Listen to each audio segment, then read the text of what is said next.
oh my God, what is this horrific Mamdani Effect? I mean, it's got to be the natural fight or flight response of the whole millionaire class who have to now flee the capital of the world, right? No, it's their predictable racist, bigoted backlash against anyone who dares make life affordable. I mean, when they pretend to be concerned about his policy, that's because our Epstein-class knows very well their obscene fortunes are the spoils of stolen wages. Let's take a quick trip back 91 years ago to a time when New York was once again rife with corruption, mass poverty, unemployment levels at 25%. And this guy named LaGuardia ran for mayor, backed by reform Republicans, Democrats, Italians, Jews, union members, and socialists. Yeah, with a plan to save the city from bankers and financiers. And this guy taxes the wealthy, builds housing and hospitals and schools, and modern transit. Now, how does he pay for that?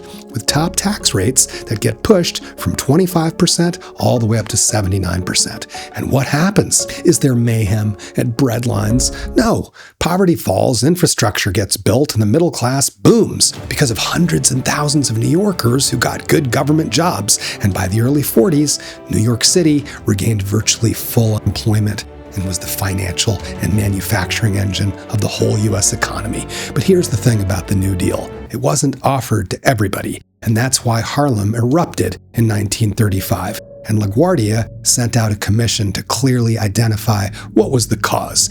Underfunded schools, massive job discrimination, unsafe housing, violent, lawless policing, and here's the kicker. The report said all this was deeply rooted in the very nature of our economic and social system. So despite all that this socialist mayor had done, it was just the tip of the iceberg. He barely cracked the surface, which we could call, I guess, the thin blue line, which got in his way because the police commissioner refused to even meet with him. That's the iceberg, America's white power framework, which goes back 400 years all the way to the Virginia colony where the apartheid caste system was established and did not legally end until less than 60 years ago. That's how long we've been a multicultural democracy on paper, less than 60 years, kicking and screaming the entire time. Is the next order of business of that civil rights movement was going to be the abolition of poverty, aka the affordability crisis. Dr. King was giving speeches after speeches trying to help white America understand that racism is not just immoral, it is the strategy of the ruling class. He called it the tool of the oppressor to keep the poor white man fighting the poor black man, and that the white poor had been given false pride, empty status instead of real wealth or security. Racism has always been the foundation of classism. It is the wedge that splits, divides, and conquers for kings and lords since the dawn of time. And that's certainly been the case for the short history of this British colony, whose political power has always been white power, but really for only 0.1% of those whites.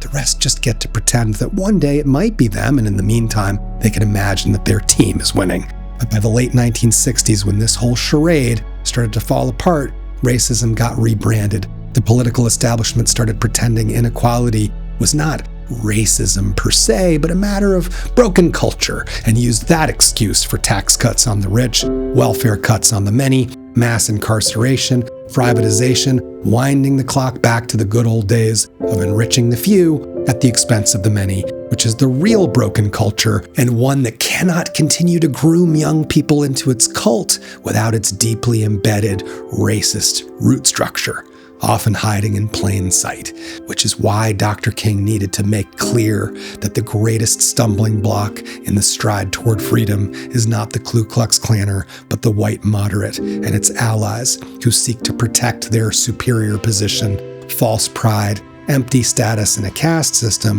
whose purpose is siphoning the wealth of the commons into the hands of its worst criminals, leading to inevitable system collapse. In 60 years, we're still watching so-called moderates caving to self-proclaimed white nationalists, failing to protect even the most minimal of basic healthcare provisions for all of us, because the last thing these ambassadors of the 1% want people to see is just how much power we have if we really shut down this whole racketeering enterprise. But guys, we just saw it.